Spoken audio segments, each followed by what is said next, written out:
Vous êtes-vous déjà demandé pourquoi, même avec un bon salaire, vous avez l'impression de ne jamais avoir assez d'argent? Avez-vous déjà ressenti cette peur à la fin du mois, lorsque les factures sont serrées et que votre compte en banque semble vide? Je veux vous dire quelque chose que beaucoup de gens oublient, ce n'est pas combien vous gagnez qui compte, mais comment vous vivez avec ce que vous avez. Laissez-moi vous raconter une petite histoire. Imaginez quelqu'un qui a toujours rêvé d'avoir tout ce qu'il voit, la nouvelle voiture, le dernier téléphone portable, les vêtements de marque, mais qui, mois après mois, n'arrive jamais à se sortir du rouge.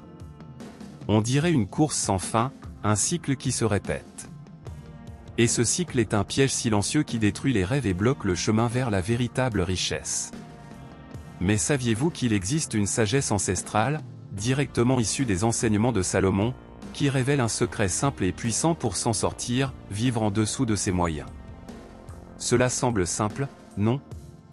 Mais c'est précisément ce qui peut vous épargner un avenir rempli de soucis financiers, de dettes, voire de perte de liberté. Si vous souhaitez comprendre comment faire le premier pas vers la maîtrise de vos finances, la sécurité et la richesse, suivez-moi jusqu'à la fin.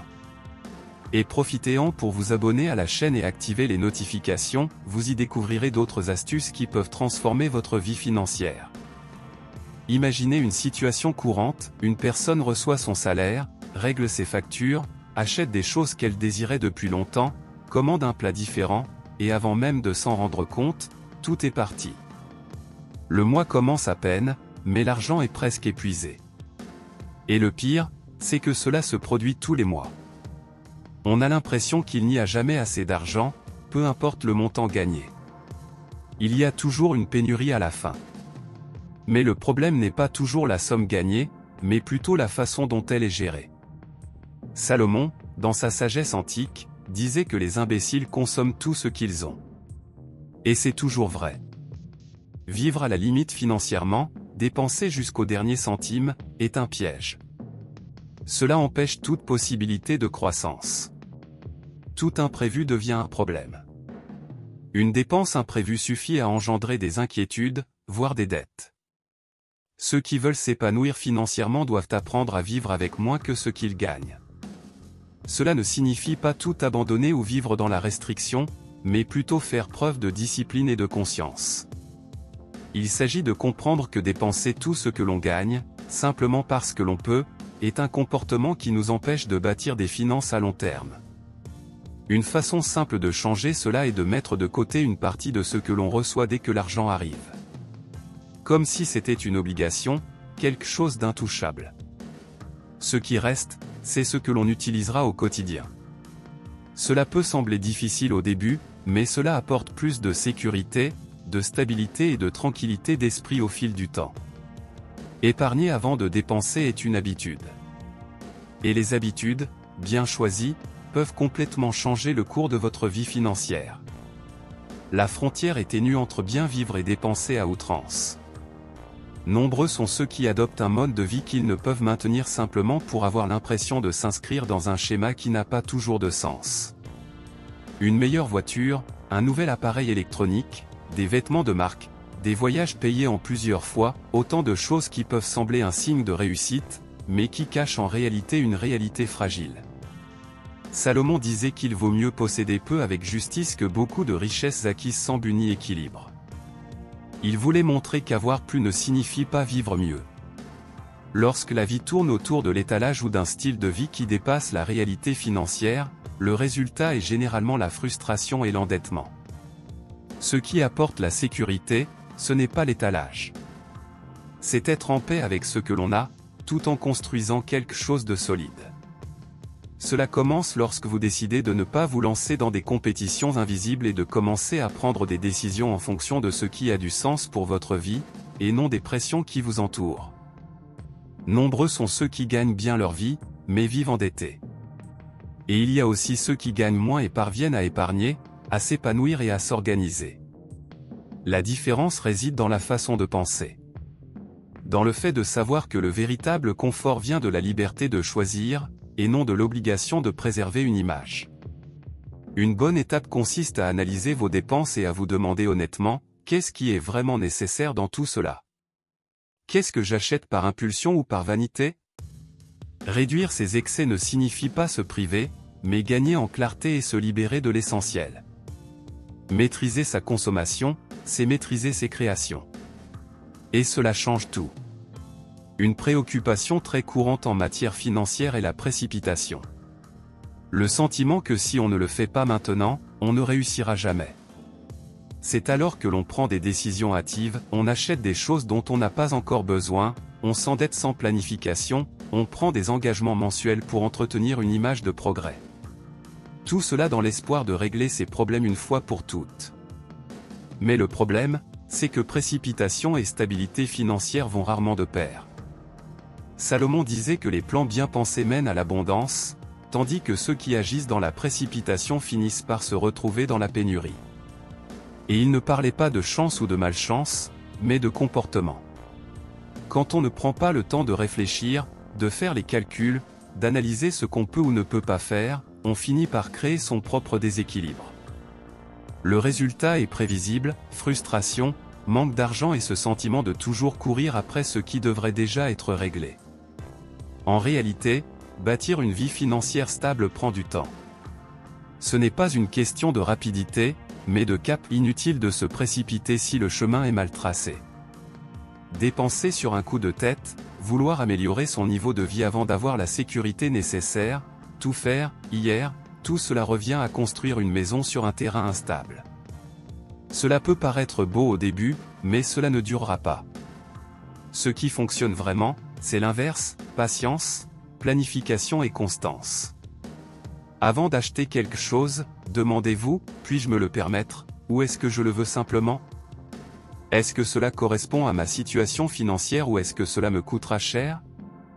Ce genre de raisonnement intérieur est ce qui distingue ceux qui se contentent de consommer de ceux qui construisent vraiment. Autre point important, respecter le timing. De nombreux objectifs financiers sont parfaitement réalisables, mais pas immédiatement. Constituer un fonds d'urgence, rembourser ses dettes, investir, tout cela est réalisable, mais nécessite un processus. Et chaque choix d'aujourd'hui a un impact sur les résultats de demain. Éviter la précipitation est, en réalité, un moyen de protéger son avenir.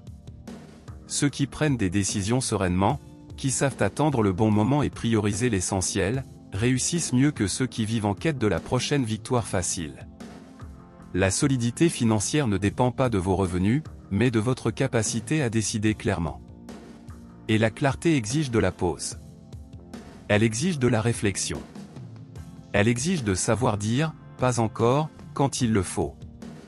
Plus que de se précipiter, il faut avancer avec constance. Car ceux qui construisent à la va-vite ont tendance à dépenser deux fois, une fois pour construire, une fois pour réparer. Nombreux sont ceux qui associent l'épargne à ceux qui ont beaucoup, comme si c'était une attitude réservée à ceux qui ont déjà une situation financière confortable. Mais ce n'est pas vrai. Salomon a laissé un enseignement clair, dans la maison du sage se trouvent de précieuses réserves, mais l'insensé consomme tout ce qu'il possède. Il n'a pas dit que le sage était riche, mais simplement qu'il savait épargner. Épargner, c'est plus qu'accumuler. C'est un signe de maturité. C'est reconnaître que l'avenir peut apporter des événements imprévus et que tout ne sera pas sous notre contrôle. Avoir une réserve financière, aussi petite soit-elle, permet d'affronter les situations difficiles sans désespoir. C'est ce qui empêche les problèmes du quotidien de se transformer en crise. Le problème, c'est que nous vivons dans une culture qui valorise la consommation immédiate. Tout est une incitation à acheter maintenant, à saisir l'opportunité, à mériter le présent. Peu de gens parlent de l'importance de ne pas dépenser. Du pouvoir de dire « ça peut attendre ». Épargner, de nos jours, ressemble presque à un acte de résistance. Mais ceux qui en comprennent la valeur peuvent changer leur rapport à l'argent. Épargner, c'est élargir ses choix.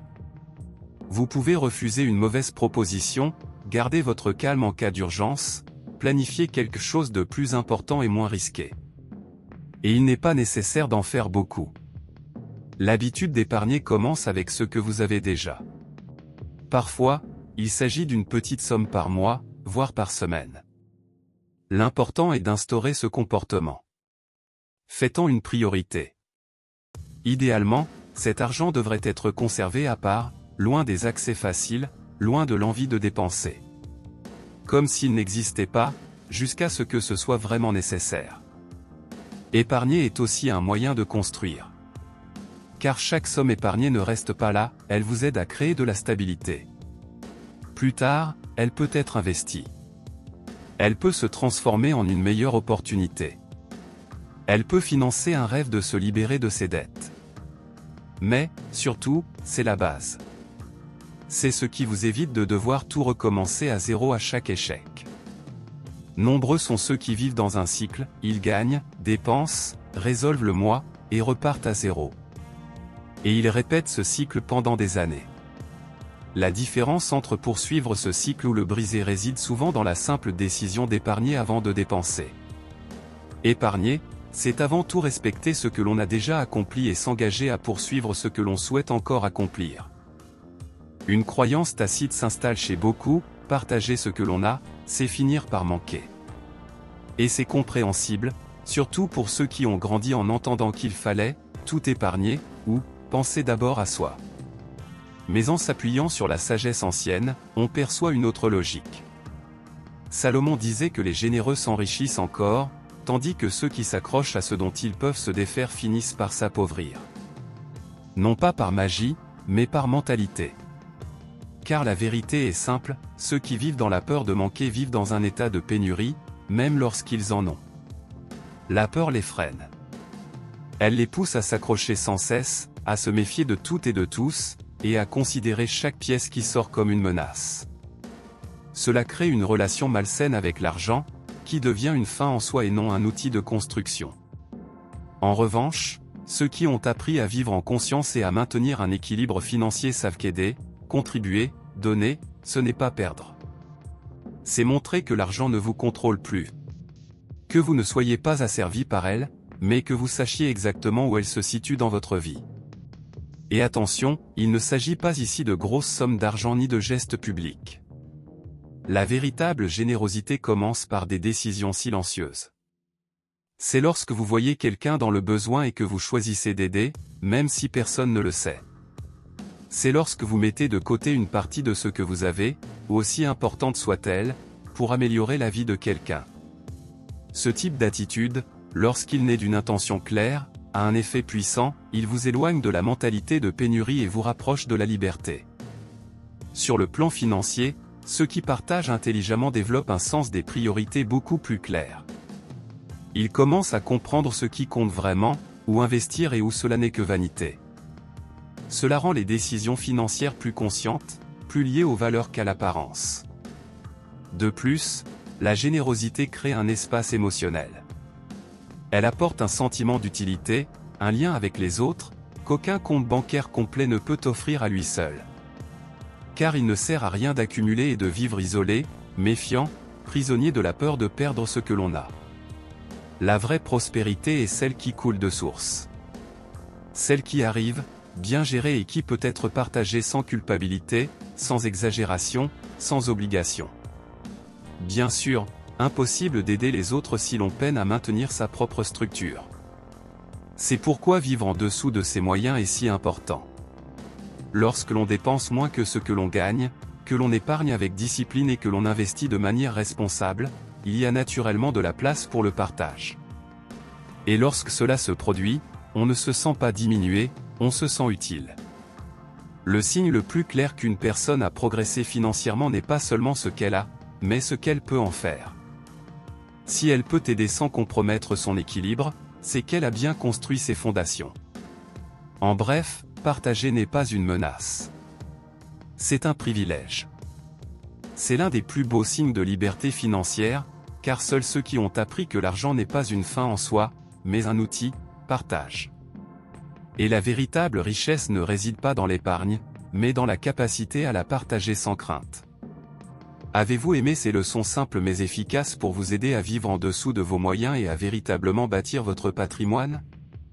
N'oubliez pas, ce qui compte, ce n'est pas vos revenus, mais la façon dont vous gérez, contrôlez et faites fructifier votre argent.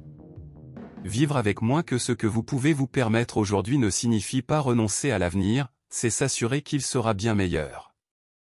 Si ces conseils vous ont été utiles, laissez un commentaire ci-dessous pour indiquer celui que vous comptez appliquer en premier dans votre vie financière. J'aimerais beaucoup le savoir. N'oubliez pas non plus d'aimer la vidéo pour permettre à davantage de personnes de découvrir ces précieuses leçons. Profitez-en pour vous abonner à la chaîne et suivre les prochains contenus qui vous aideront à progresser avec sagesse et équilibre. À bientôt pour la prochaine vidéo.